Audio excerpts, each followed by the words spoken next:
The confrontation over railways in the German-Soviet War began before a single bridge was mined.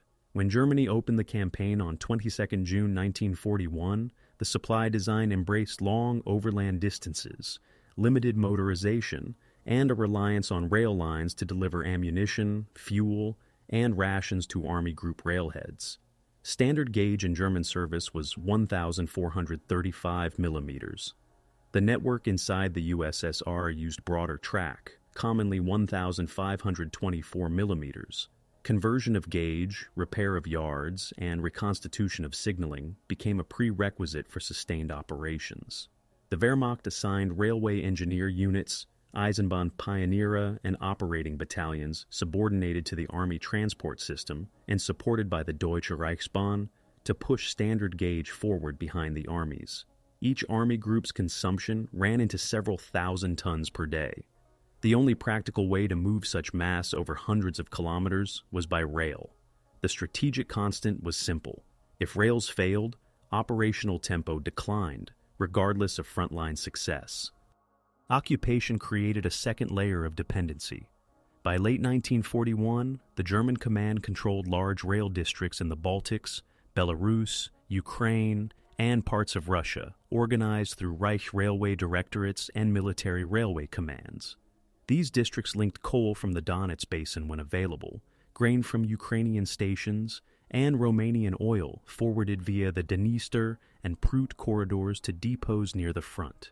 Bridges over the Dnieper, Berezina, Western Divina, and Desna became nodal points. Yards at Minsk, Orsha, Gomel, Bryansk, and Kiev served as distribution hubs feeding army groups north, center, and south. Winter damage, locomotive shortages, and fuel competition between the front and occupied economies kept schedules tight. German railway troops could convert dozens of kilometers of track per day under ideal conditions. But frost heave, bridge destruction during retreats, and rolling stock attrition reduced throughput below planning factors. On the Soviet side, the first year of war produced a dispersed resistance with mixed composition. Local party cadres, NKVD officers, Red Army stragglers, and civilians formed small detachments in occupied territories. Their initial armament was light. Service rifles, a few light machine guns, grenades, and demolition charges when obtainable. Until mid-1942, sabotage was intermittent and often uncoordinated. Moscow sought to centralize the effort by creating the central headquarters of the partisan movement in late May 1942, aligning operations with the Stavka's campaign plans and the People's Commissariat of Railways, NKPS, which understood the vulnerability of fixed rail assets. Railway specialists who had evacuated east advised on choke points, stressing that a destroyed bridge, a burned switchyard, or a cut at an embankment could remove entire corridors from use for days or weeks. Strategic motivations on both sides converged on the same map features. German planners needed a predictable cycle, trains from the Reich and Romania moving to large depots, then feeder lines to core railheads, then horse-drawn or motor columns to divisions. They judged that securing lines through Bryansk and Gomel to Smolensk and through Kiev to Kharkiv and the Donets would enable sustained offensives. Soviet planners, from 1942 onward, aimed to compress German rail capacity below the threshold required for offensive action, and later to hinder German retreats. Intelligence estimates in Berlin recorded rising derailments, bridge losses, and line closures. Reports in Moscow tracked the length and frequency of interruptions, but also noted the heavy German investment in repair battalions and armored trains assigned to patrol vulnerable sectors. Civilian experience shaped the possibilities of sabotage. In many districts, rural communities lived adjacent to lines that had been built to export timber and grain before 1914. Farmers, railway workers, and local officials understood the geography of culverts, embankments, and river crossings. Occupation policies varied across regions, influencing willingness to assist or avoid partisans. In Belarus and parts of northern Ukraine, forests provided cover for detachments operating within a day's march of junctions. In open steppe zones farther south, the scarcity of concealment required different tactics and shorter approaches to targets. German security forces, order police battalions, field gendarmerie, and dedicated railway protection units, organized blockhouses, patrol schedules, and fortified signal boxes at intervals along key lines, increasing the cost of any attempted demolition. By late 1942, both coal and locomotive availability limited German scheduling. Light axle load branch lines could not accept heavier German locomotives without reinforcement. Captured Soviet engines required maintenance regimes not standardized in German depots. Each bridge repair absorbed timber, steel, and engineer labor, also needed for field fortifications. These constraints intersected with operational plans. An army group could not launch a multi-corps offensive if ammunition trains queued behind a damaged trestle. Conversely, the Red Army's own logistics depended on interior rail arteries that remained in Soviet hands. The NKPS had to repair evacuated plant and track east of the Volga and manage Lend-Lease deliveries arriving via northern ports, Persia, and the Far East. In this context, partisan action against German railways offered a force multiplier whose cost in explosives and manpower was modest compared to the effect on enemy movement tables. Numbers were imprecise and fluctuated, but by early 1943, Soviet records counted several tens of thousands of partisans in Belarus alone, with total partisan strength across occupied regions, reaching into the low hundreds of thousands as units consolidated. German records assembled from security reports sometimes estimated fewer organized fighters, but recorded higher counts of sabotage incidents, because a small team could cut a line multiple times in a month. Both sides recognized that density mattered. The greatest leverage came near junctions and river crossings, where alternative routings were limited and repair required cranes, piles, and bridging units. Public sentiment and propaganda framed the contest, but did not determine it. German proclamations emphasized order and punishment for sabotage. Soviet broadcasts and leaflets instructed methods and celebrated disruptions. Behind these messages stood practical guidance, rail fastenings to target, optimal charge placement on a girder, or the timing of a cut to coincide with a scheduled train to maximize closure without necessarily causing mass casualties. Intelligence on timetables and guard patterns, often provided by railway employees or villagers, proved as decisive as explosives. The stage was set for a coordinated attempt in 1943 to overwhelm the repair capacity of German railway troops by attacking multiple nodes in short succession. But that escalation rested on the preconditions established in 1941 to 1942. Incompatible gauges, long distances, limited engines, and the inelastic demand of armies that consumed more tonnage than truck columns could carry. The first coordinated phase unfolded between late spring 1942 and mid-1943, when scattered detachment activity gave way to centrally directed strikes on track, bridges, and yards. In Moscow, the central headquarters of the partisan movement formed under Panteleimon Ponomarenko in late May 1942, linking regional staffs in Belarus, Bryansk forests, Smolensk, and Kalinin oblasts, and northern Ukraine. Radio networks multiplied as Red Army signal officers trained partisans to use cipher pads and scheduled transmission windows. Liaison flights by Po, 2 biplanes, and Li-2 transports began delivering cartridges, explosives, wire cutters, and blasting caps to clearings marked by signal fires. The operational guidance emphasized measurable outcomes: the number of rails disabled, days of line closure, and delays to military timetables. This was paired with technical instruction sheets produced with input from NKPS engineers, diagramming where to place a charge on a web, how to weaken a fish plate without detonating an entire wagon, and how to undercut a ballast shoulder to produce a derailment at low explosive cost. German authorities responded by expanding layered security on the lines feeding Army groups north, center, and south.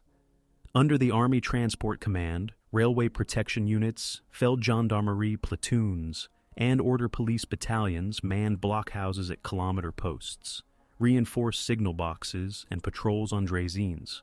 Armored trains such as Panzerzug detachments with 75mm and 20mm armament patrolled vulnerable sectors, while Eisenbahn pioneer battalions pre-positioned repair materials at junctions.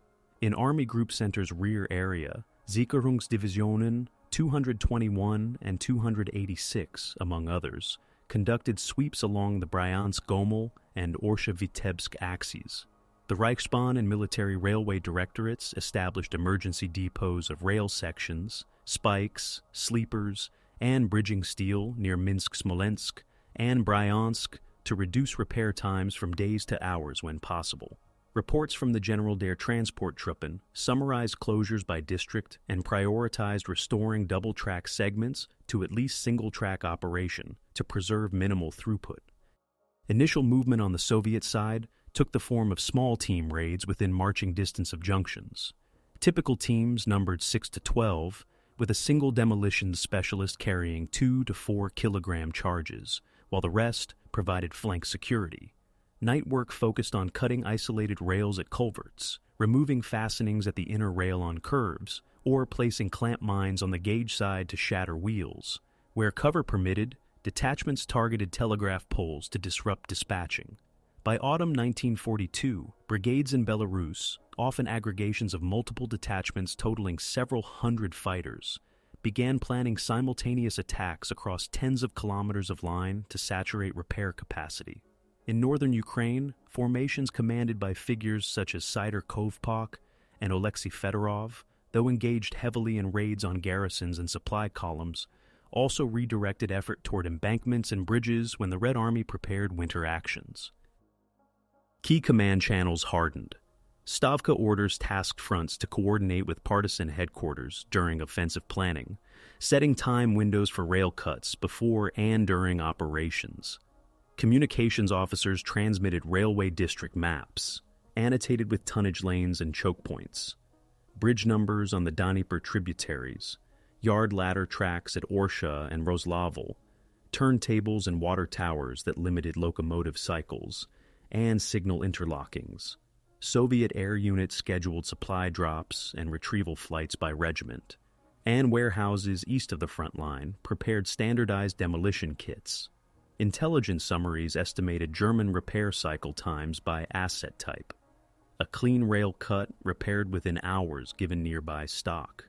A girder bridge bent at a critical panel required cranes and could close a line for days. A destroyed span on a major river could remove a corridor for weeks unless a military trestle was driven quickly. German security doctrine likewise systematized reaction. Patrol schedules used predictable intervals that could be varied by order from railway protection commands. Handcars and light locomotives preceded scheduled trains to inspect track. Where derailments occurred, response procedures called for cordon establishment, mine clearance, and the arrival of a rail repair company with prefabricated panels. In some sectors, local auxiliaries served as line guards, while German units rotated through sweep operations that combined railway security with anti-partisan actions. Commanders reported that a single coordinated night of cuts could produce dozens of closures in a district, but many reopened within a day. The problem arose when cuts concentrated near junctions, tunnels, or bridges, or when they coincided with offensive movements at the front, creating sustained congestion.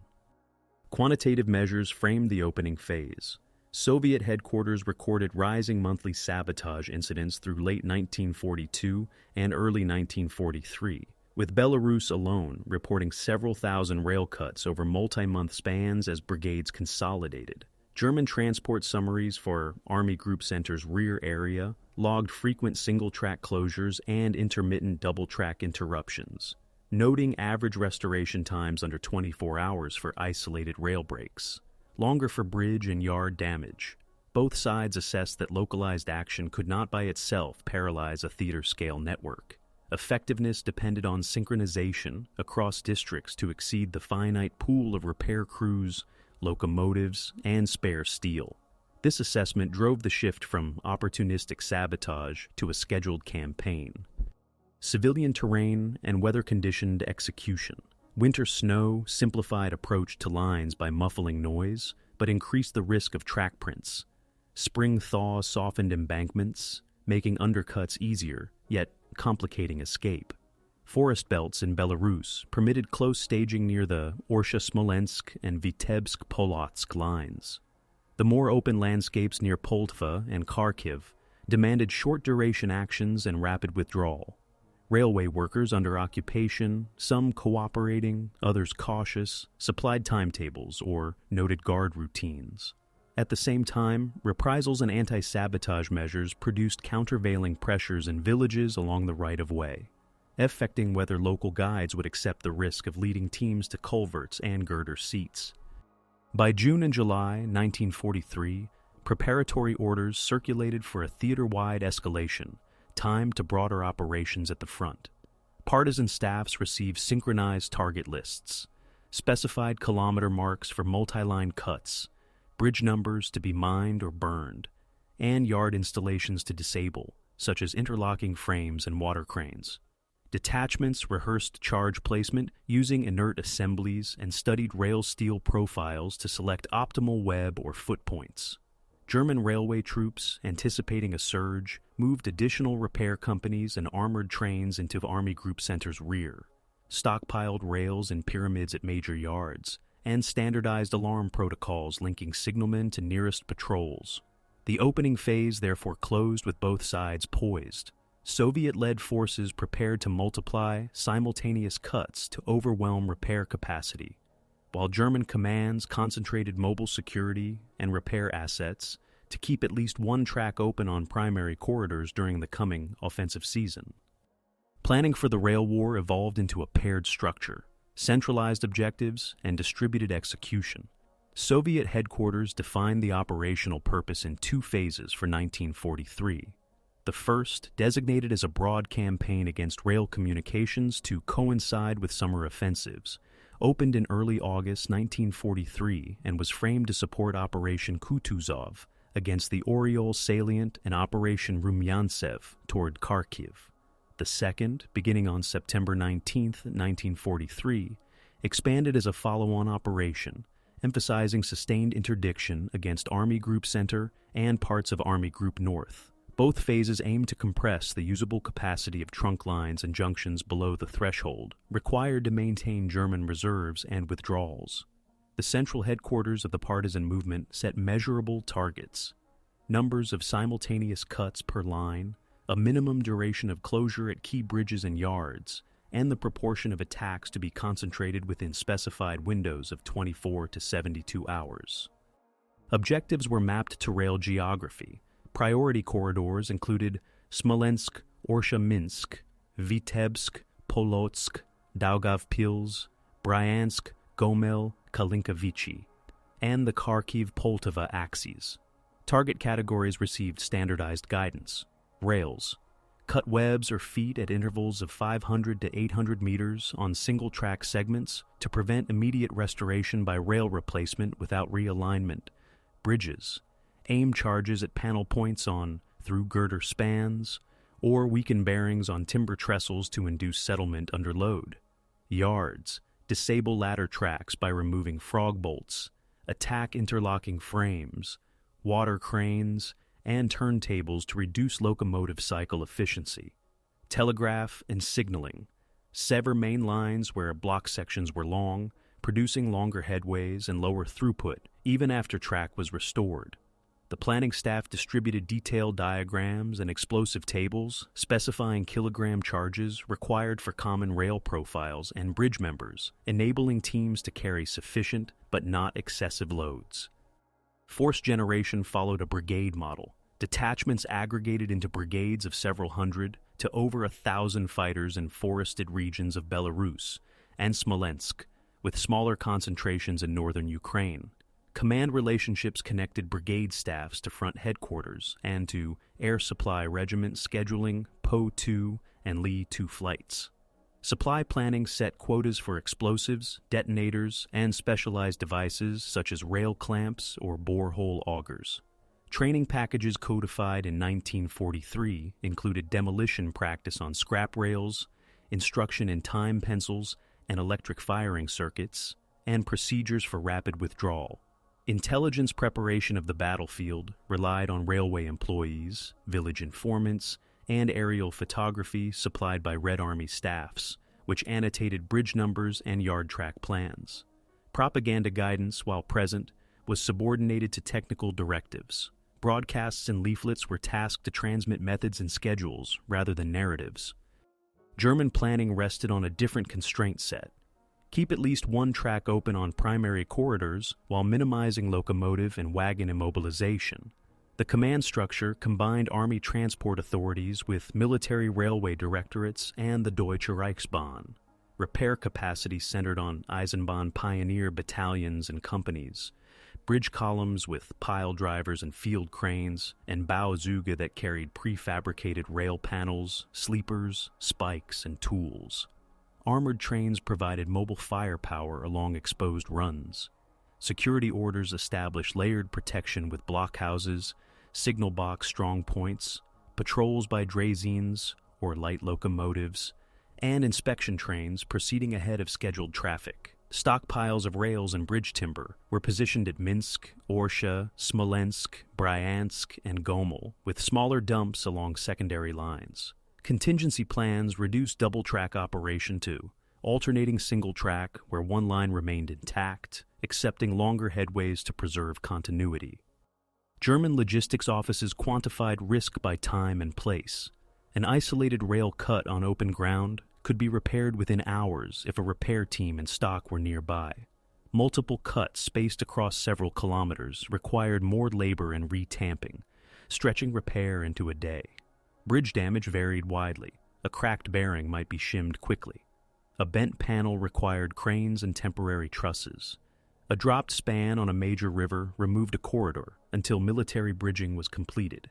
Yard damage forced rerouting and delayed locomotive servicing, lowering daily cycles. To prioritize, staff officers ranked corridors by tonnage demand. Lines feeding Smolensk and Orsha for Army Group Center's supply. Connections to Vitebsk and Polotsk for the northern sector, and routes into central Ukraine for formations near Poltava and Kharkiv. Reserve repair companies were allocated to districts with the highest expected incident density. Both sides integrated rail mathematics into planning. On the Soviet side, throughput calculations estimated that if cuts remained open across a critical length of line for more than a given number of hours per day, the resultant queue would extend beyond adjacent passing loops, forcing cancellations and delaying reserves.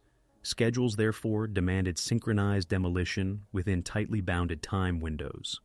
On the German side, dispatchers recalculated block lengths and headways after each closure, inserted inspection runs, and rebalanced locomotive assignments to prevent deadlocks at junctions. Locomotive availability formed a hard limit.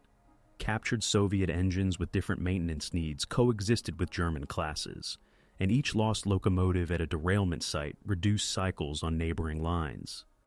Miscalculations were embedded in assumptions. Soviet staff sometimes overestimated the persistence of closures from rail cuts alone, prompting a shift toward bridges, yards, and interlockings where repair times were longer. They also discovered that concentrated attacks could deplete local explosive stocks faster than air supply could replenish them, leading to adjustments in target density. German commands initially treated many incidents as isolated vandalism and distributed patrols accordingly. Synchronized attacks revealed that repair assets were finite and that defending lineal kilometers without a reserve quickly produced backlogs. Security sweeps into forests consumed infantry and mounted troops that could not simultaneously guard all culverts and signal points. Preparations reached into propaganda and administration, but remained utilitarian. Soviet leaflets carried precise instructions on rail fastenings and charge placement. German announcements imposed penalties for sabotage and ordered villagers to guard lines or report suspicious movement. Yet the decisive work occurred in schedules and inventories, flight rosters for supply drops, wagon lists for rails and timber, locomotive rosters by depot, and the exact kilometer marks on which teams would operate. By late July 1943, the plan budgeted for thousands of cuts across multiple districts within days, with bridge and yard targets prioritized by their effect on junction capacity. German counterplans concentrated armored trains, positioned bridge columns near major rivers, and issued standing orders for immediate isolation, clearance, and repair of any break. The planning cycle closed with mutual recognition that outcomes would depend on synchronization rather than absolute numbers. A few well-placed demolitions near a junction could outweigh dozens of dispersed rail cuts. Conversely, rapid restoration of one track on a double line could preserve a minimum flow even after extensive sabotage. Both commands entered August 1943 with timetables, maps, and stocks aligned to their objectives. A scheduled rail interdiction effort designed to saturate repair capacity on the Soviet side, and a mobile repair and protection scheme structured to keep corridors functioning on the German side. The first coordinated blows landed in the night of 3rd to 4th August 1943, when partisan staffs executed synchronized demolition orders across Belarus, Smolensk, Bryansk, and the northern Ukraine districts. Teams moved from forest bivouacs to pre-marked culverts and girder seats, placing kilogram charges on rail webs and foots at specified kilometer posts. Along the Orsha-Smolensk double line, cuts were spaced at intervals designed to exceed the stock of nearby replacement rails. On the Bryansk-Gomel corridor, bridges over minor tributaries were mined to force slow trestle work. German dispatchers recorded inspection handcars triggering alarms, followed by detonation reports from signalmen as multiple block sections went dark in rapid succession. In Army Group Center's rear area, the morning brought long headways, inspection runs ahead of scheduled trains, and queues building at passing loops where one track remained serviceable. Early engagements showed the operational logic on both sides. Partisan detachments of 8 to 15 fighters, with one demolition specialist, carried between 2 and 6 kilograms of explosives and time pencils. Some brigades employed electric firing circuits where batteries were available. A typical task list assigned 3 to 5 cuts per team, plus a telegraph saver with rendezvous times calibrated to clear the right-of-way before inspection trains. Within hours, reports from multiple districts noted rails sheared through at curves, fish plates removed, and ballast undercut at embankments to produce low-speed derailments. Where terrain allowed, interlocking cabins at small yards were burned or disabled by removing critical bolts from point work. German railway protection units reacted by dispatching armored trains with 20mm and 75mm guns to patrol exposed sectors, while Eisenbahn pioneer companies concentrated near the first confirmed bridge hits. Quantitative indicators registered the scale.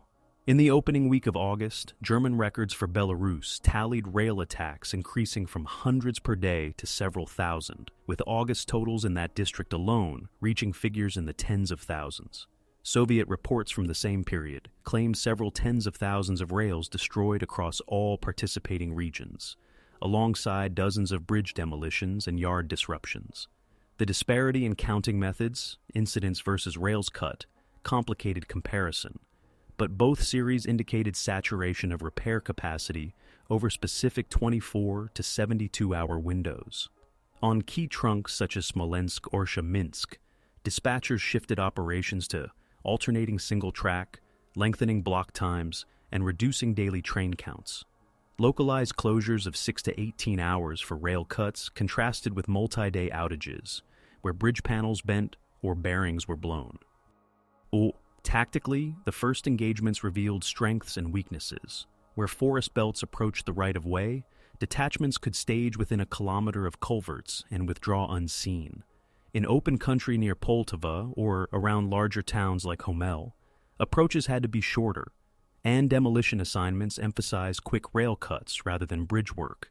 Some teams misapplied charges, shattering sleepers without severing the rail.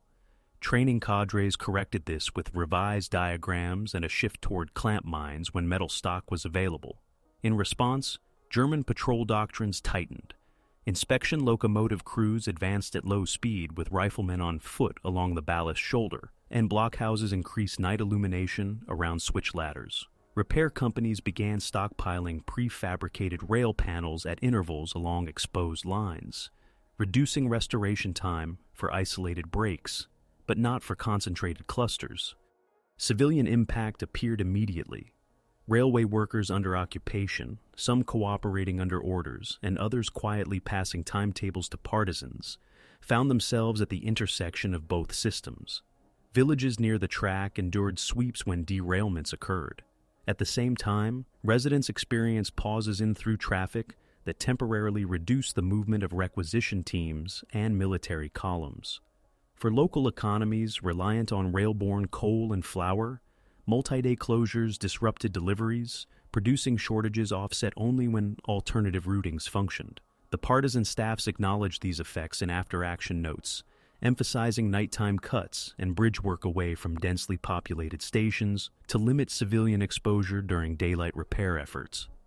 Operationally, the August strikes supported front-level movements, as Operation Kutuzov reduced the Oriol salient and forced German withdrawals towards Smolensk. Synchronized cuts complicated the dispatch of reserve battalions and ammunition trains from rear depots at Orsha and Minsk. On the southern axis, Operation Rumyantsev toward Kharkiv coincided with interdictions along the Poltava lines, increasing locomotive cycle times and delaying the reconstitution of formations falling back from Belgorod and Bohodukhiv. German staffs attempted to preserve continuity by prioritizing fuel and ammunition trains, canceling or rerouting lower priority traffic, such as construction materials and civilian requisitions. Where one track could be reopened, dispatchers implemented alternating flows, accepting fewer daily trains to prevent deadlocks at junctions. Unexpected outcomes emerged from the interaction of measures. The concentration on rail webs and foots achieved widespread closures, but also taught repair companies to carry more spare rails forward. In turn, partisan orders shifted toward bridge bearings, girder panel points, and yard interlockings that required cranes and specialized crews. German use of armored trains deterred loitering near the right-of-way, but their predictable patrol patterns allowed brigades to time charges between passes. In several instances, derailments of inspection trains produced collateral delays greater than the originating cuts, because clearance and re-railing tied up both tracks for extended periods. Conversely, premature detonations or misfires exposed teams to pursuit, leading to a refinement of time pencil settings and a preference for delayed action devices where withdrawal routes were long. Unit-level narratives illustrated the mechanics. In the Bryansk forests, a brigade aggregated from 3 detachments executed more than 20 rail cuts and damaged a timber trestle on a tributary within one night, then split for withdrawal to separate caches. Near Orsha, a smaller detachment removed frog bolts at a yard ladder, while a parallel team severed telegraph lines, forcing manual dispatching and slowing departures even after the main tracks were restored. German repair cycles at these sites varied. Isolated breaks with nearby stock were cleared in under half a day, while the trestle required a field pile driver and remained restricted for several days under temporary speed limits. These outcomes matched pre-operation estimates that yard and bridge targets produced longer-lived effects than dispersed rail cuts. Morale effects diverged by role. Partisan reports describe heightened confidence after the first synchronized nights, as explosions signaled across multiple districts. However, they also record ammunition and explosive expenditure rates that outpaced planned resupply, prompting emergency drops and rationing of charges. German rear area commands noted rising strain on railway troops and security units tasked simultaneously with repair, patrol, and sweeps into forest zones. Locomotive crews faced longer shifts and inspection runs under threat of derailment, increasing mechanical wear and reducing availability. Both sides recalibrated. Partisan staffs conserved charges for bridge and yard priorities on subsequent nights, while German commands redistributed bridge columns toward river lines and ordered larger local stockpiles of rails and sleepers at junction depots. By mid-August, the pattern of the first engagements was clear. Concentrated demolition across multiple lines could overwhelm local repair assets for 1 to 3 days, with the heaviest effects near junctions and river crossings. German countermeasures restored minimum flows on primary corridors by opening one track and enforcing longer headways, but reserve movements and scheduled withdrawals slowed. The initial clash did not produce sustained paralysis across the theater. Instead, it reduced effective capacity at points where front operations most needed predictable throughput. That outcome, measured in daily train counts and hours of closure per district, set the conditions for the subsequent escalation in late August and September, when target selection and synchronization would be adjusted to prolong closures beyond the capacity of mobile repair columns to absorb. Escalation followed within weeks as partisan staffs shifted from dispersed cuts to sustained pressure on junctions, bridges, and yards while front operations advanced westward. In the second half of August 1943, brigades concentrated their efforts along corridors feeding Army Group Center's withdrawal routes through Smolensk and Orsha, and Army Group South's lines around Poltava and Kharkiv. Orders raised the expected tempo from single-night surges to repeated strikes spaced 24 to 48 hours apart, designed to reopen closures just long enough for repair teams to commit resources and then impose fresh interruptions. Demolition priorities moved from rail webs to structural members, bearings on timber trestles, panel points on through girders, and switch ladders at junction yards. Where explosives were limited, teams adopted undercutting of embankments and removal of critical bolts and frogs and point rods to force manual dispatching even after main tracks were relayed. German commands responded with reinforcement and reallocation. Additional Eisenbahn pioneer companies and bridge columns were pushed into districts reporting the highest incident density. Armored trains redeployed to corridors with long forest margins, and emergency depots of rails, sleepers, and bridge timber were expanded at Minsk, Smolensk, Orsha, Bryansk, and Gomel. Sicherungs divisions and police units increased sweep operations into forest belts, with patrol lines extended to culverts and signal posts. Dispatchers implemented standard operating procedures for degraded conditions, inspection runs preceding traffic on vulnerable stretches, alternating single track on double lines with extended block sections, and priority slots for ammunition and fuel. Locomotive rosters were revised to pair lighter engines to weak bridges under temporary speed and axle load restrictions, while heavier classes were concentrated on intact corridors to maintain reserve movements. Casualties rose among security details and demolition teams, though individual engagements remained small in scale. Night skirmishes at culverts and signal boxes typically involve squads rather than companies, but their frequency increased. German patrols encountered teams of 6 to 12 saboteurs working with time pencils. Firefights during withdrawal produced losses on both sides that were recorded in rear area logs and brigade reports. Derailments of inspection trains caused crew casualties and equipment damage beyond the initial rail cuts. Bridge sites drew heavier exchanges when repair columns arrived under guard, as partisans attempted to disrupt pile driving or crane operations with harassing fire before withdrawing to avoid pursuit. Civilian losses occurred during reprisals and cordon actions near lines where attacks had taken place, and villages adjacent to important bridges saw temporary evacuations to clear approaches for security forces and repair crews. Command challenges accumulated. For German staffs, maintaining predictable throughput with finite repair units forced trade-offs between corridors. A multi-day bridge closure on one river line could absorb a bridge column and its cranes, leaving neighboring districts to rely on improvised timberwork and speed limits. Stockpiles of spare rails sometimes failed to match the profiles cut by saboteurs, adding delays until suitable sections arrived by wagon. Locomotive maintenance backlogs grew as engines ran prolonged inspection and low-speed cycles that consumed crew hours and water without moving corresponding tonnage. For partisan staffs, the escalating tempo exhausted demolition and stores faster than planned. Airdrops had to be rescheduled, with Po-2 flights adjusted for weather and enemy night fighters. Brigades rationed charges, assigning heavier loads to bridges and yard ladders, while reverting to clamp devices and undercuts for open country track. Terrain and season shaped the crisis. August heat and dust complicated German tamping and alignment after panel replacement. September rains softened embankments, making undercuts more effective and increasing the risk of washouts after deliberate damage. Forest belts in Belarus enabled close approach to the Orsha-Smolensk and Vitebsk-Polotsk lines. Open steppe segments near Poltava demanded short-duration actions and rapid withdrawals, with a proportional shift toward telegraph cuts and switchwork sabotage inside smaller stations rather than bridge attacks in exposed ground. River lines became decisive. Even when spans were not dropped, bent panels or damaged bearings imposed speed restrictions that cut daily train counts below target figures.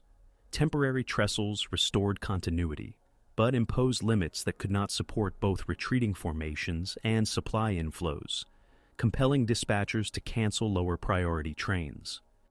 Political directives intersected with logistics. German proclamations mandated harsher penalties for sabotage and obliged local communities to assist inline security, expanding auxiliary guard networks. Reports to Army Group headquarters emphasized the need to safeguard movements tied to front operations, reinforcing priority for ammunition, medical evacuation, and fuel trains over construction materials and requisition cargo. On the Soviet side, Stavka linked partisan missions to scheduled offensives and withdrawals, issuing time windows for synchronized cuts to coincide with planned attacks or to obstruct German extrication from threatened salients. Radio broadcasts carried technical instructions as well as schedules, while party organs publicized the interdiction effort to sustain recruitment and civilian cooperation. International and coalition dimensions appeared in the rear. Hungarian and Romanian security elements guarded segments in Ukraine and Belarus, alongside German units with varying doctrines and local knowledge. Coordination between different commands sometimes left gaps at district boundaries where patrol schedules did not align, creating opportunities for saboteurs to operate at seams between jurisdictions. On intact Soviet territory behind the Red Army, the NKPS focused on accelerating repairs to interior arteries, absorbing evacuated workshops, and utilizing Allied deliveries of rails and equipment where compatible.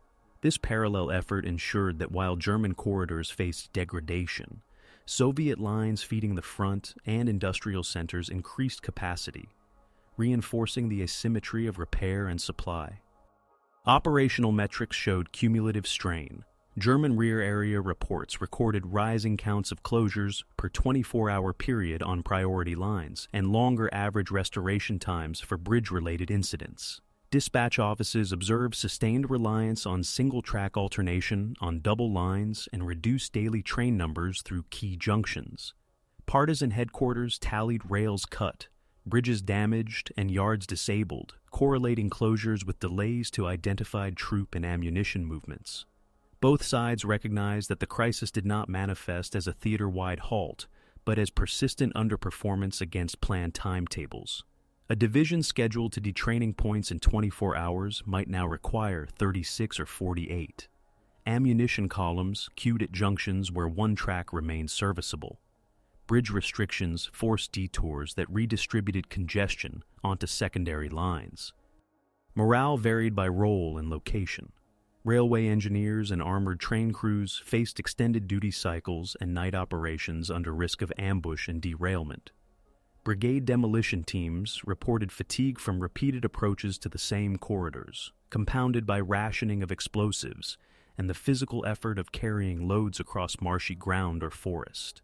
Civilian railway workers navigated dual pressures, requirements from occupying authorities to restore lines quickly and clandestine contacts seeking schedules and technical data. In some districts, the frequency of sweeps and cordons reduced civilian willingness to assist. In others, proximity to forests and the relative anonymity they offered sustained cooperation. These variations produced uneven effects that maps alone did not predict. By mid-September 1943, escalation reached a plateau in which repair capacity, armored patrols, and bridge columns operated at near continuous tempo, while partisan brigades prioritized fewer but higher impact targets. The crisis was measurable in reduced reserve mobility, elongated evacuation timelines from threatened salients, and the diversion of infantry and police units from other duties to protect culverts, signal boxes, and bridge work sites. With major front operations still in progress and withdrawals underway, both commands prepared for the next phase, a shift from broad saturation to targeted interdiction against junctions and river crossings, whose loss or restriction for several days could force operational decisions at Army and Army Group level. The apex of the rail interdiction effort arrived in two linked waves in 1943. The first crested in August when synchronized demolition across Belarus, Smolensk, Bryansk, and northern Ukraine reached incident densities that exceeded local repair capacity for 24 to 72 hours at a time. The second, beginning on September 19th and continuing into late October, expanded in scale and geography under a single plan with defined time windows, target lists, and supply schedules. In both phases, the design shifted from dispersed rail cuts toward choke points, bridges, junction yards, interlockings, and water and turntable facilities that limited locomotive cycles. Commanders on both sides treated these weeks as decisive because they coincided with front-level offensives and withdrawals. The rail situation determined whether reserve battalions, artillery ammunition, and fuel could reach or leave threatened sectors on schedule. At the height of August operations, brigade staffs assigned teams to pre-selected kilometer posts along double-track trunks such as Smolensk, Orsha, Minsk, and single-track feeders into Bryansk and Gomel. Orders directed multiple cuts per kilometer on both tracks, supplemented by telegraph severing and point-work disablement inside small stations.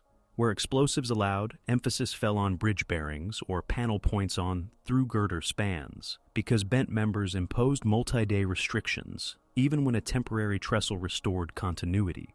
German dispatchers converted double lines to alternating single-track, inserted inspection runs with riflemen walking the shoulders, and prioritized ammunition and fuel.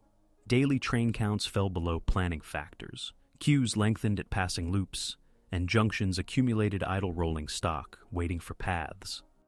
The September-October campaign widened participation and codified methods. Partisan headquarters coordinated detachments across Belarus, the Baltic districts, Karelia, and the Smolensk-Kalinin sectors. The force committed numbered in the low hundreds of thousands when all regions were counted, although armed teams on any given line remained small. Targeting moved beyond rails to yard ladders, interlocking frames, water cranes, and turntables, which reduced locomotive cycles even after main tracks were relayed. In districts with long forest margins, demolition parties closed to within hundreds of meters of river crossings. In open steppe or marsh, assignments favored night actions on approaches and rapid withdrawal to caches. Air supply rosters scheduled Po-2 and Li-2 flights to deliver charges, time pencils, batteries, and clamp devices, where weather cut deliveries, brigades rationed explosives and substituted undercuts and bolt removal at frogs. Quantitative claims diverged by source but converged on the scale of effort. In Belarus alone, reports for late summer and autumn recorded tens of thousands of rails destroyed, and more than 1,000 trains derailed or immobilized across the season. Bridge losses and yard disablement counted in the dozens for the same period. Across all participating regions in September-October, compiled tallies of rails destroyed reached into the hundreds of thousands, with capacity reductions on key corridors estimated at between 1/3 and 2/5 during peak closure windows. German rail logs measured the effect indirectly. Longer block times, sustained single-track alternation on double lines, more inspection runs, and reduced daily train numbers through Smolensk, Orsha, Vitebsk, and Polotsk. Dispatchers reported that bridge restrictions, temporary trestles, speed and axle load limits, or diverted flows had more durable consequences than isolated rail cuts, and that congestion migrated to secondary lines when primary trunks were restricted. Largest engagements clustered around junctions and river lines. Near Orsha, synchronized cuts and yard sabotage forced manual dispatching and delayed departures even after main track continuity returned. Bridge work on tributaries west of Bryansk drew field cranes and pile drivers from other districts, creating gaps in repair coverage. On the Dnieper tributaries, a small number of bent panels and damaged bearings imposed speed limits that halved the number of trains per day until replacement steel arrived. On the Vitebsk-Polotsk axis, repeated cuts at intervals of several hundred meters forced relaying instead of simple panel replacement, extending closures from hours to a day or more. In each case, armored trains patrolled predictable cycles. Demolition teams learned to set timers between passes, while German commands varied timings and paired inspection runs with larger guards to deter close approaches. Civilian and collateral effects reached their peak in this period as well. Railway workers under occupation worked continuous shifts under guard to restore lines.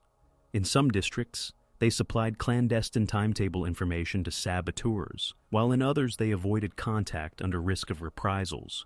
Villages adjacent to targeted bridges and yards saw cordons, temporary evacuations, and searches. Derailments near stations drew emergency services and crowded sidings. In parallel, the occupying administration tightened obligations for local auxiliary guards and imposed penalties for failures to report suspicious movement. On the Soviet side, party and front headquarters publicized technical instructions and schedules to sustain recruitment and cooperation, but subordinated messaging to the operational imperative of synchronized demolition. High command decisions tracked the degradation of capacity. For German staffs, the peak weeks required shifting bridge columns and repair companies among corridors, accepting that one line would operate under restrictions while another received cranes and steel.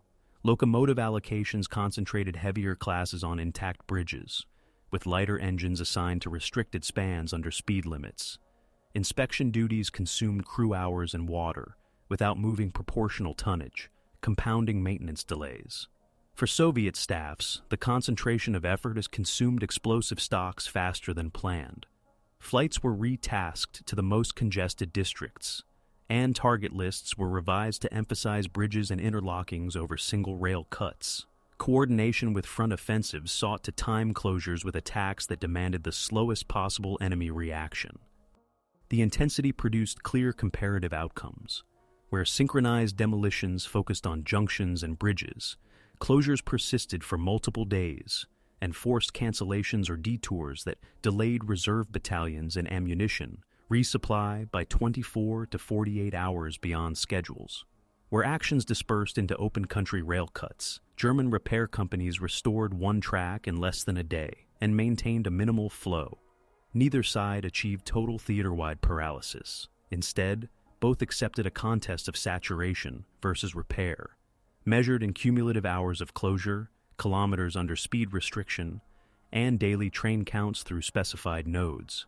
The peak of the campaign thus did not end with a discrete battle line moving on a map. It culminated in a recalibration of plans as both commands assessed that junctions, bridges, and yard interlockings, not rails alone, were the decisive levers for the next phase. Adaptation proceeded along parallel tracks, protection and repair on one side, standardization and concentration on the other. German railway and security commands refined layered defense into repeatable routines. Trackside strong points at kilometer posts received additional wire, firing positions, and signal flares. Blockhouses near culverts were paired with patrol circuits by draisines and light locomotives. Armored trains operated in numbered pairs to shorten gaps between passes, with one set running daylight loops and another assigned to night intervals. Inspection protocols tightened.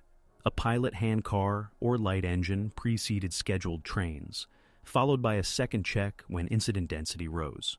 Repair units built mobile stocks on Bauzuge with prefabricated panels, sacks of ballast, jacks, and hydraulic rail benders, enabling one team to restore several cuts in sequence without returning to depots. Bridge columns pre-assembled timber trestle components and carried field cranes to reduce setup time, while dispatchers instituted fixed windows for maintenance so that crews could approach bridge seats with larger guards. Soviet-led brigades responded by compressing attacks into shorter time spans and shifting to components that extended repair cycles. Demolition teams moved from single rail web cuts to multiple breaks per kilometer that forced realignment rather than simple panel swaps. At bridges, charges targeted bearings and specific panel points to induce measurable deflection under load, obliging field cranes to lift members for replacement rather than allowing shimming and speed limit solutions. Yards became preferred targets because interlocking frames, ladder frogs, and water cranes constrained locomotive cycles beyond the immediate track relaying. Where explosive supply tightened, units resorted to undercutting embankments to cause slow settlement, loosening fishplate bolts to produce wheel damage and enforced inspections, and cutting telegraph trunks at distances from the line to delay detection. Resource management became decisive. German commands calculated daily requirements for rails, sleepers, spikes, and bridge timber against incident averages. When local stocks fell short, trains carrying rails of correct profile were routed forward under priority, displacing other traffic. Locomotive fleets were reorganized. Heavier classes concentrated on intact bridges and straighter corridors. Lighter engines assigned to restricted spans with speed and axle load limits. Water and coal points were resighted when yard damage lengthened locomotive cycles, with tank wagons positioned near functioning cranes to reduce turnarounds. For partisans, explosive allotments were allocated by brigade based on expected impact, with bridges and interlockings receiving priority over open line cuts. Po 2 and Li 2 flights adopted staggered schedules and used prearranged clearings with coded fire signals. When weather or patrols disrupted drops, staffs rationed charges and issued instructions for clamp mines and delayed fuses that conserved kilograms while raising closure time. Psychological and procedural adjustments followed. Railway workers under occupation were drilled to restore standard-length panels in minutes and to report recurring weak points. Some supplied clandestine schedule notes to partisans, while others minimized risk by adhering strictly to guard protocols. Locomotive crews were briefed on derailment response, evacuation routes, and rifle support from escort squads. Demolition teams trained to work in silence, minimizing metallic noise, and adopted defined withdrawal drills with split routes and deception trails. Radio discipline tightened on both sides. German patrols shortened message formats for incident reports, and partisan operators confined transmissions to scheduled windows, rotating call signs to limit direction finding. Innovation proceeded incrementally. German units experimented with continuous welded rail on short segments to remove fishplate vulnerabilities. Though welding teams and equipment were scarce far forward, anti-tamper devices and tripwires were added to blockhouses and signal boxes, and some patrols laid small field mines along approach paths that had been used repeatedly. Armored trains carried spare rail panels and small cranes to lift derailed wagons faster at minor incidents.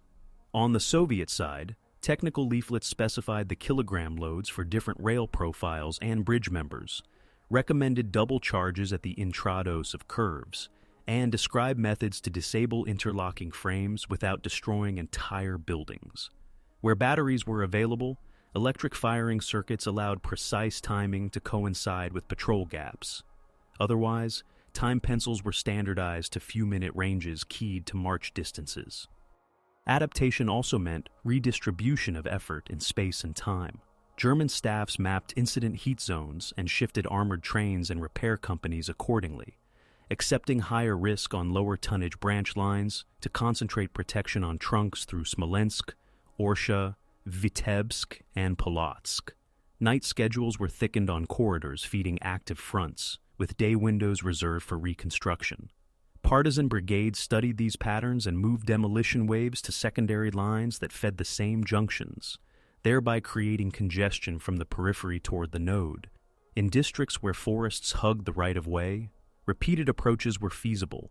In open steppe zones, assignments emphasized stations and short bridge approaches, with strict limits on time on target.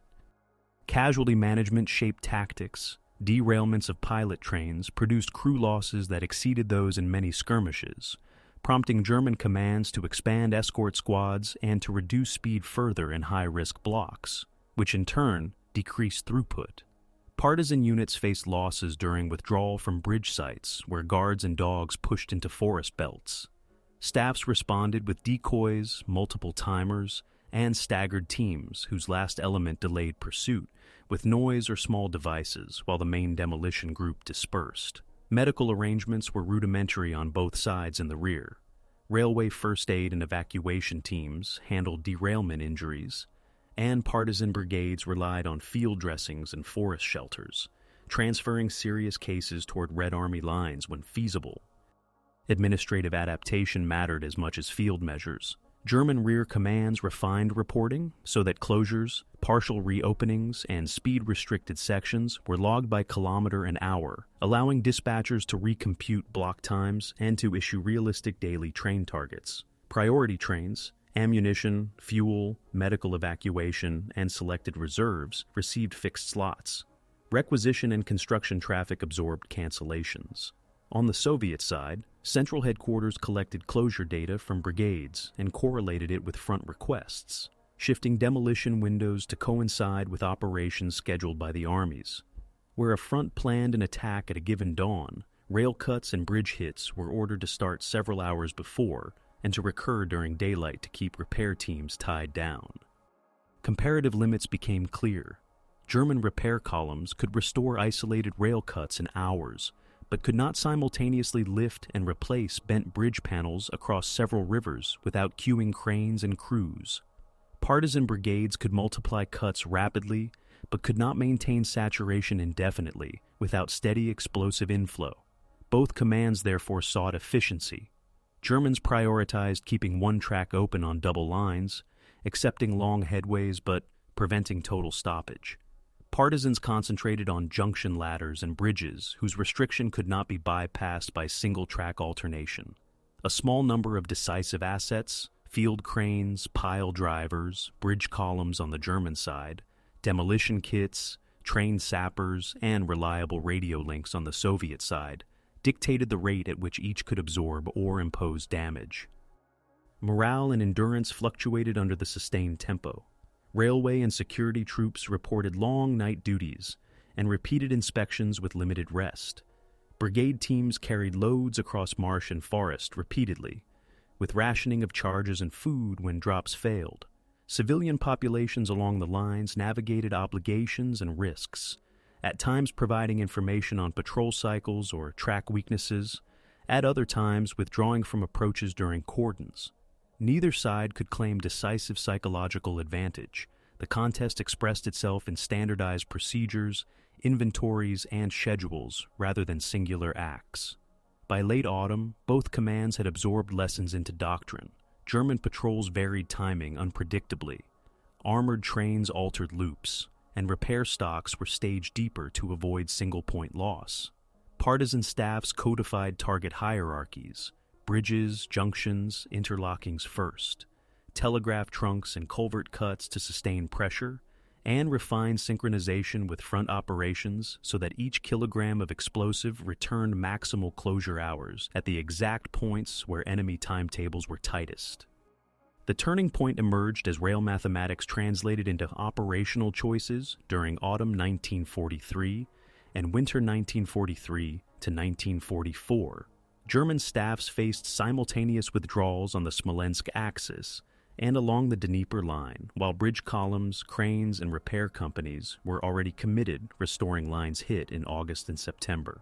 On 25 September 1943, Army Group Center ordered accelerated evacuation timetables for depots east of Orsha and Vitebsk. Within a week, dispatchers reported that alternating single track on the Smolensk-Orsha-Minsk trunk could not clear standing wagon pools at planned rates. Yard restrictions at Orsha and panel damage on tributary bridges reduced daily departures below requirement. The choice was narrow: concentrate repair assets to reopen one unrestricted corridor and risk gaps elsewhere, or accept partial closures across multiple lines. The decision to prioritize the Orsha trunk left secondary feeders operating with speed limits and longer block times, which in turn delayed reserve battalions moving from the north to threaten sectors near Gomel and Rechitsa. On the southern sector, crossings over the Dnieper at Kremenchuk, Dnipropetrovsk, and Kiev depended on intact or rapidly restored bridge capacity. When Red Army formations forced crossings in late September and October, German rail planners needed predictable inflow of bridging timber, steel, and engineer units. Repeated interdiction of approach lines and yard ladders on the Kharkiv-Poltva-Kremenchuk axis extended closure times. Inspection runs preceded every train, slowing movement and consuming crew hours. Evacuation orders for rolling stock and stores competed with ammunition and fuel priorities. Where bridge bearings were bent or panels required lifting, Field cranes were reassigned from other districts, leaving their original corridors under speed restrictions. By November 1943, the cumulative effect was visible in timetables. Trains per day through selected junctions fell by 1/3 to 2/5 compared to planning factors, and reserve movements scheduled for 24 hours required 36 to 48. Soviet headquarters interpreted these reports through closure data returned by brigades and by front staffs. The shift in guidance after September emphasized bridges and interlockings over dispersed cuts, with orders that demolition windows precede and then overlap major front operations by several hours. During the Gomel-Rechitsa offensive in November, synchronized rail cuts and bridge hits impaired German attempts to redistribute reserves laterally along the Pripyat margin. At the same time, Soviet interior lines, rebuilt by the People's Commissariat of Railways and augmented by Lend-Lease rails and equipment where compatible, raised throughput east of the Dnieper. The asymmetry was not absolute, but it amplified the consequences of each interdiction of German corridors. Where a German bridge column could lift and replace one bent panel in a day, a second hit upriver, or a yard interlocking disabled downstream forced a queue of cranes and repair crews that extended beyond 48 hours. Evidence for a turning point also appears in rolling stock and locomotive accounting. German depots near Minsk and Smolensk recorded unserviceable locomotives rising as inspection cycles and low-speed running increased wear without proportional tonnage movement. Captured Soviet classes required different spares and maintenance routines. When derailments damaged these engines at sites far from suitable workshops, returns to service lagged. Conversely, Soviet rosters in rear districts east of Smolensk and around Kursk showed month-by-month increases in locomotive availability, as evacuated plants resumed output and as repaired track removed speed restrictions. The difference did not decide any single battle, but it accumulated into fewer German trains per day through constrained nodes at the exact time when withdrawals and redeployments demanded more. Concrete decisions illustrate the threshold. In the first half of October, German commands accepted the loss of certain wagon pools east of the Dnieper rather than hold formations, while repair crews attempted to clear restricted spans. Reports from Army Group Center in November prioritized fuel and ammunition above construction materials, canceling requisition and civilian traffic to preserve a reduced flow. At Orsha, repeated sabotage of yard ladders forced extended manual dispatching even after main track relaying. Departures fell below the number needed to meet evacuation targets for depots and workshops scheduled for removal toward Borisov and Minsk. In the Bryansk sector, bridge work on small tributaries drew field cranes that had been reserved for the Desna crossings, and when a second hit required crane movement back, the round trip consumed days that the operational calendar could not spare. Resistance on the German side did not collapse. It reorganized. Armored trains increased patrol frequency, blockhouses acquired better communications, and repair trains preloaded rails and sleepers by profile. Yet these measures accepted a new baseline in which one track open with long headways was success rather than a temporary expedient. On the Soviet side, brigades learned to conserve charges for nodes and to avoid overuse of rail web cuts that repair companies could replace quickly. Electric circuits where batteries were available timed detonations to pass between paired armored train loops.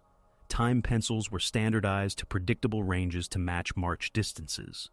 Liaison with fronts and air supply improved, and demolition kits were pre-packed by target type, with bridge sets prioritized to districts where field reports indicated longer repair cycles. Civilian effects sharpened the picture.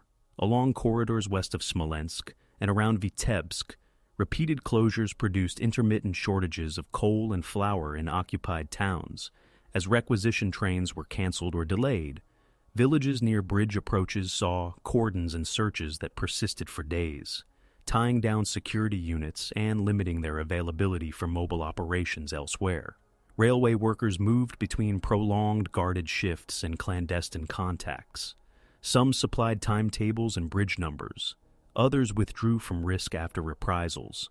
These local decisions, multiplied along hundreds of kilometers, influenced where demolition teams could approach and how quickly repair crews could work.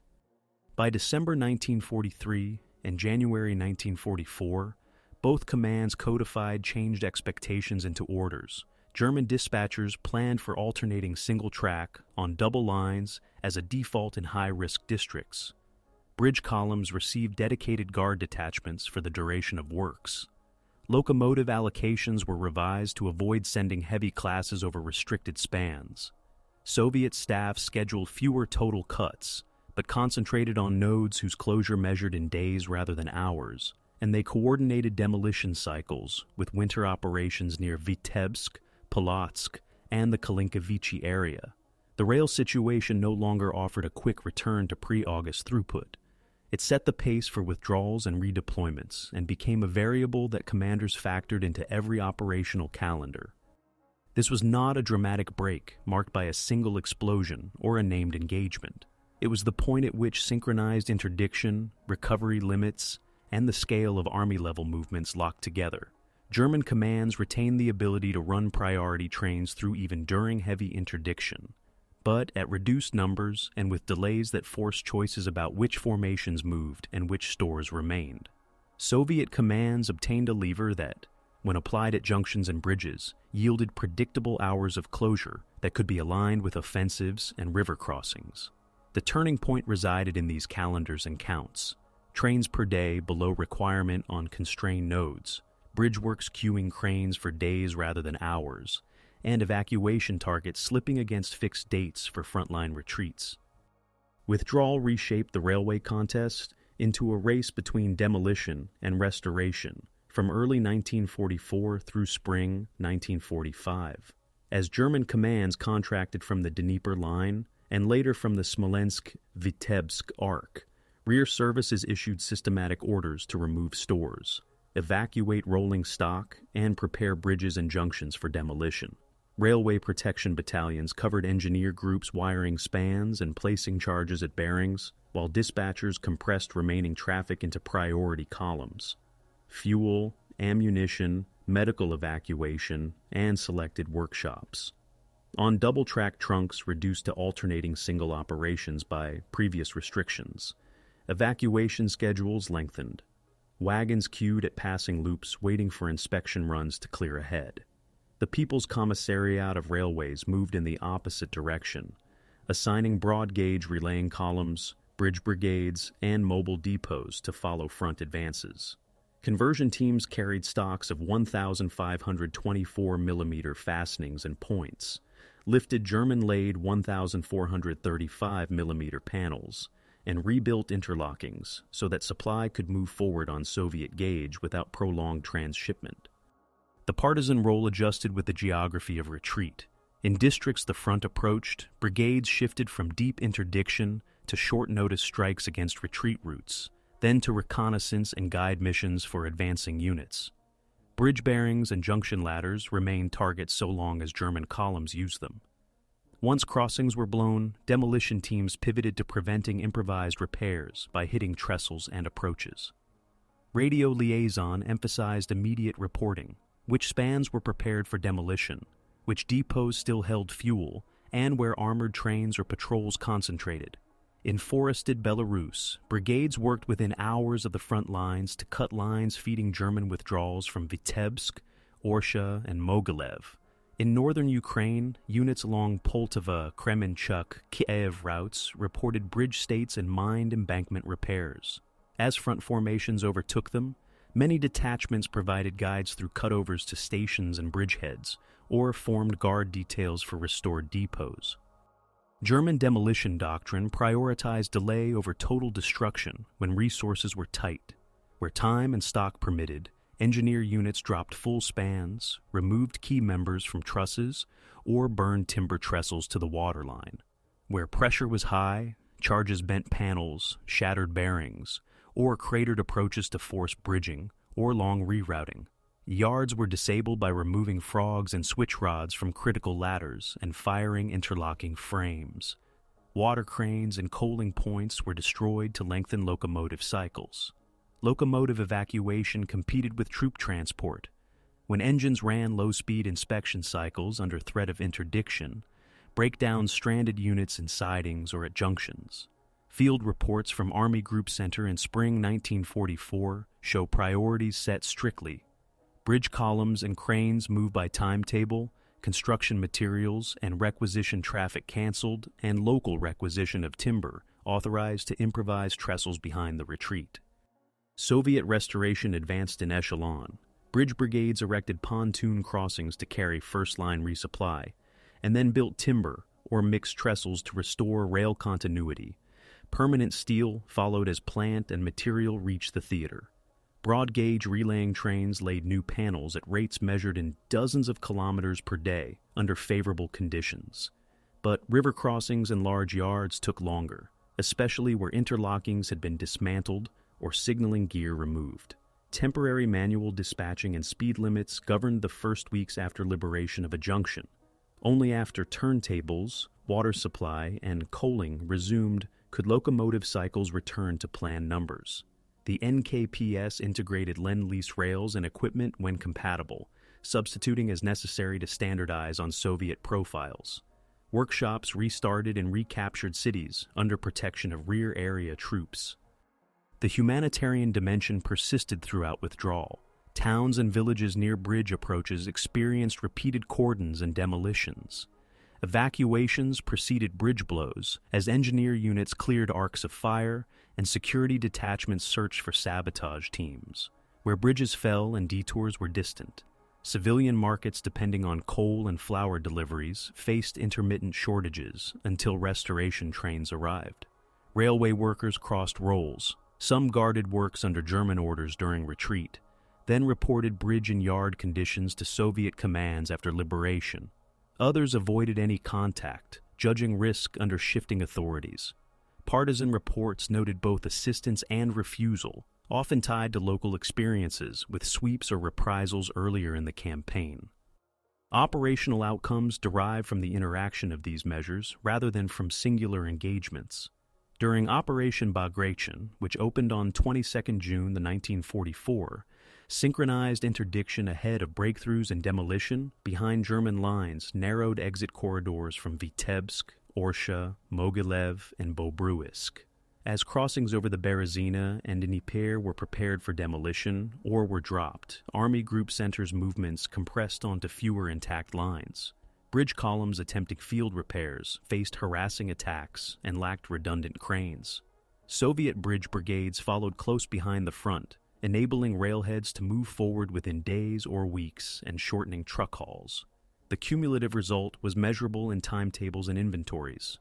Fewer German trains per day through the remaining junctions at the required times, more Soviet trains arriving at forward depots to sustain offensive tempo.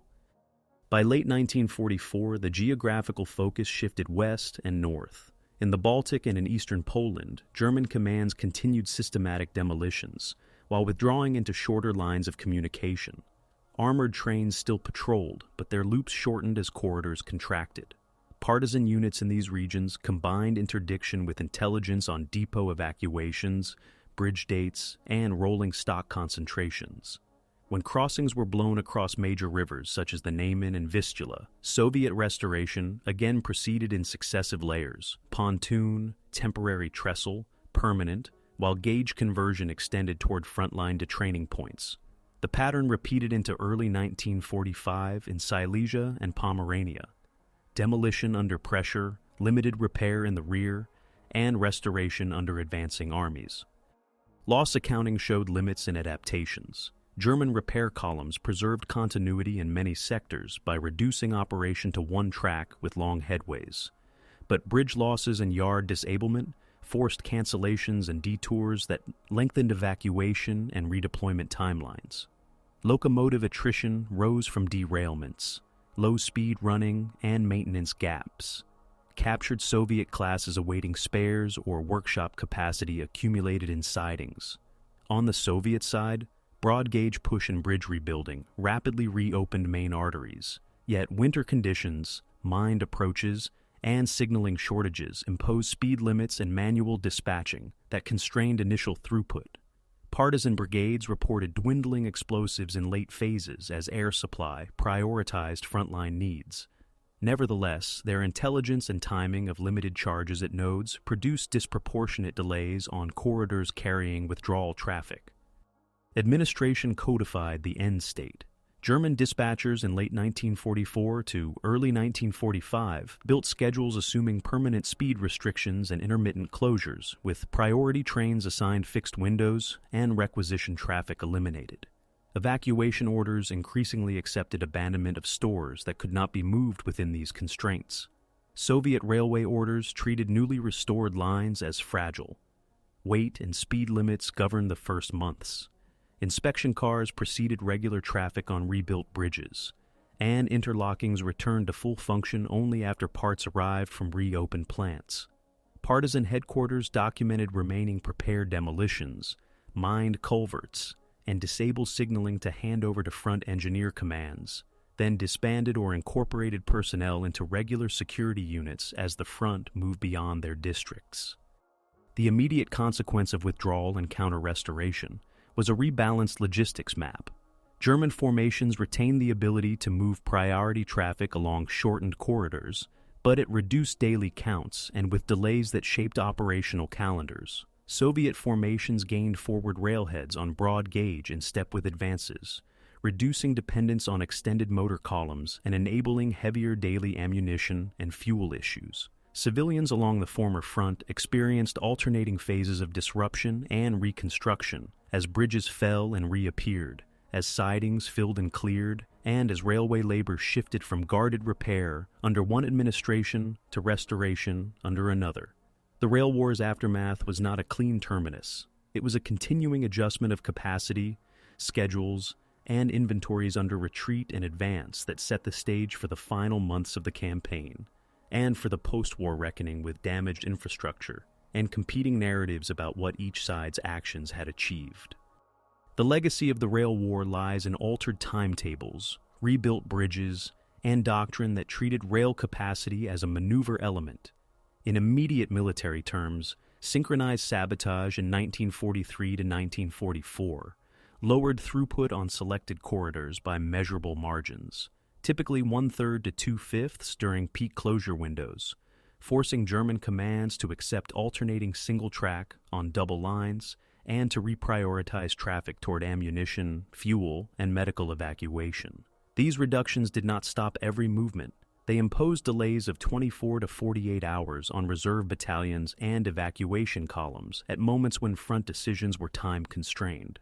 During operations such as Kutuzov, Rumyantsev, and later Bagration, these delays intersected with offensive calendars and river crossings to narrow options for withdrawal and redeployment.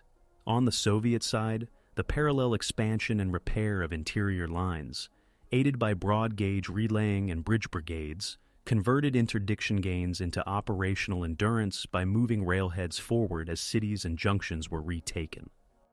Post-war reconstruction translated battlefield improvisations into peacetime rail engineering. Temporary trestles that had carried traffic under speed limits were replaced by permanent steel. Interlockings and signaling were standardized.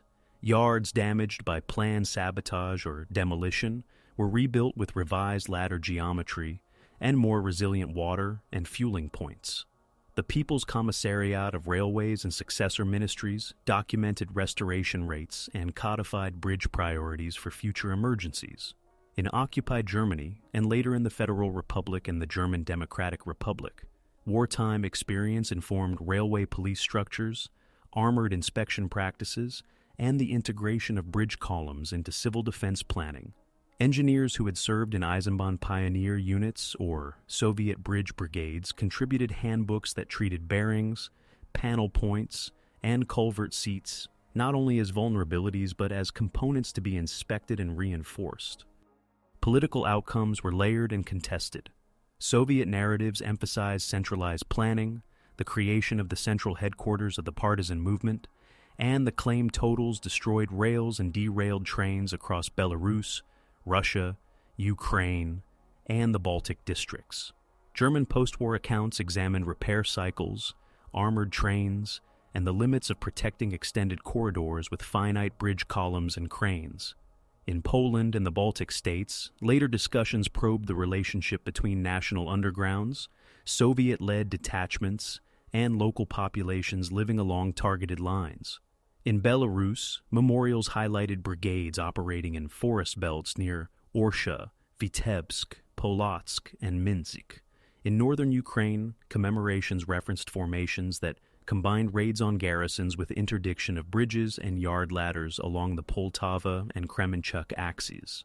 These commemorations coexisted with recollections of cordons, searches, and reprisals that villages experienced whenever a derailment or bridge hit occurred nearby. Methodologically, historians confronted divergent metrics. German rear area logs recorded incidents, closures by kilometer and hour, and restoration times. Soviet reports often counted rails destroyed, bridges damaged, and yard installations disabled. A single derailment could appear as multiple entries if it produced sequential closures for clearance, re-railing, and relaying. Conversely, dozens of dispersed rail cuts might yield only hours of delay if a repair train carried sufficient spare panels. Comparative studies triangulated figures by correlating closure times at specified nodes with daily train counts and locomotive availability. Where numbers remain uncertain, trends are clearer. The most persistent effects derive from synchronized attacks on junction ladders, interlocking frames, and river bridges that demanded cranes and specialized crews, not from isolated rail web cuts that mobile teams could replace quickly. Civilian experience formed an essential part of the legacy. Railway workers operated under guard to restore lines, sometimes supplying clandestine timetables to saboteurs, sometimes avoiding contact under risk of punishment. Towns dependent on coal and flour deliveries saw intermittent shortages when closures lasted days, then periods of recovery as temporary trestles reopened under speed limits. Villages near approaches to bridges and yards endured repeated cordons and evacuations. After liberation or occupation changes, many of the same workers shifted to restoration under a different administration, carrying forward practical knowledge about track geometry, water supply, and locomotive servicing that accelerated post-war reopening.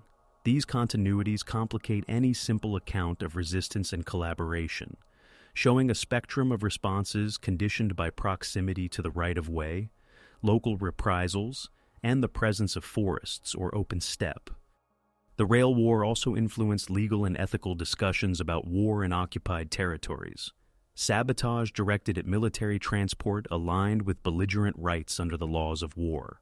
Reprisals against civilians and collective punishments fell under scrutiny in post-war proceedings that examined security doctrine and responsibility. Documentation from both sides, rail logs, partisan orders, security reports, entered archives and court records, shaping legal interpretations and public memory. These sources, while administrative in tone, revealed how decisions about guarding culverts, wiring girders, or scheduling inspection trains affected communities living within walking distance of the track.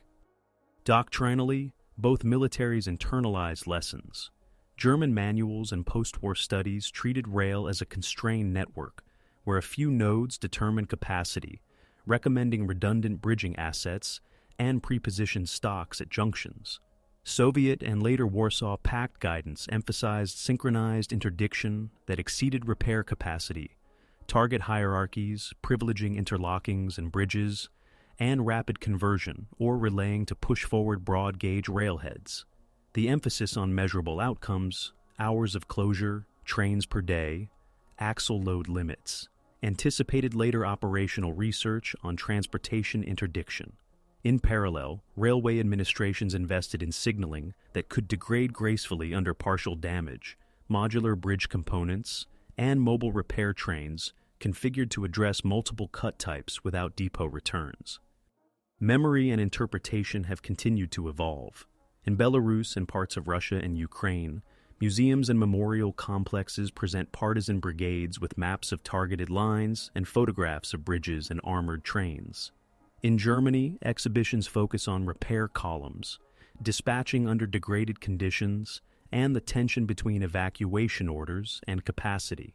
Academic debates revisit the balance between operational effect and human cost. the degree of centralization versus local initiative, and the interaction between rail interdiction and front operations. Comparative work links the Eastern Front Rail War to other theaters where rail was decisive, noting differences in gauge, terrain, density of junctions, and availability of repair assets. The strategic significance is best stated in modest, verifiable terms.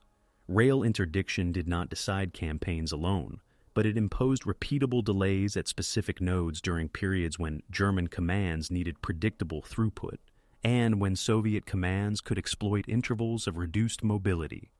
By turning bridge bearings, junction ladders, and interlockings into temporary constraints measured in days rather than hours, the rail war narrowed feasible schedules for withdrawals and reserve movements, and eased the advance of formations that could move supply by broad gauge toward newly captured railheads.